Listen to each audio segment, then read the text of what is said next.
My spoiled half-sister wanted to show up in a wedding dress to my engagement party, so I changed the party theme so she would fit right in. My half-sister Heather and I never really got along. It doesn't help that Heather's mom hates me and my mom. She has always tried to one-up me. She thinks she is better than me and tells all our cousins that I am insecure because my dad chose their family over my mom and me. She never fails to make all my life events all about her, like my graduation party where she announced that she was accepted into a prestigious university. Now my fiancé and I got engaged last month and had our engagement party this Saturday. We had planned it originally as a casual, formal event. Nice dresses, but not, I am going to the Met Gala ball nice. More like, we are going to a good restaurant nice. Anyway, my cousin hits me up saying she has to show me something. It was the picture of the dress Heather was going to wear. This dress? Jesus Christ. It can only be described as opulent. It was long and white strapless with sewn-in crystals and golden accents. I'm pretty sure it's a wedding dress, but I can't be 100%. This made me really mad.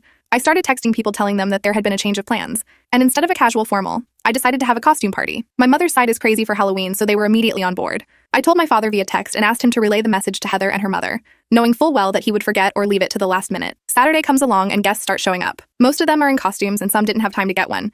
We just provided them with fun hats and cheap wigs. My fiancé was dressed as Bubbles and I was dressed as Moto Hojo. Heather, my dad, and her mother came like 1 hour late.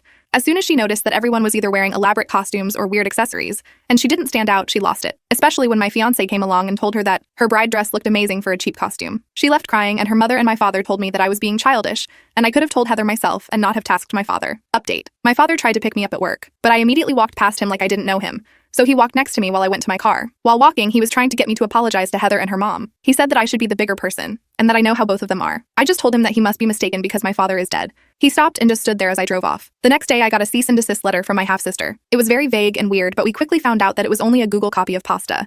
Then my stepmother followed me to the supermarket and tried to intimidate me to apologize to Heather. She made the produce wildly uncomfortable. I reported her to security and she was escorted out of the supermarket. Unlike all the unhinged moments I encountered with my father's family, my wedding was an eventful and thankfully drama-free day. My father was not in attendance. After my engagement party, I realized that he would never choose me willingly. Even if he loves me, he doesn't love me enough to stand up for me. He constantly allows his wife and daughter to walk over me and even become abusive. So I wrote him a lengthy email from my old school days email account. It detailed my resentful feelings against him and uninvited him from the wedding. Then I logged out. I also blocked him and his family from all access, and I went cold turkey, freezing even.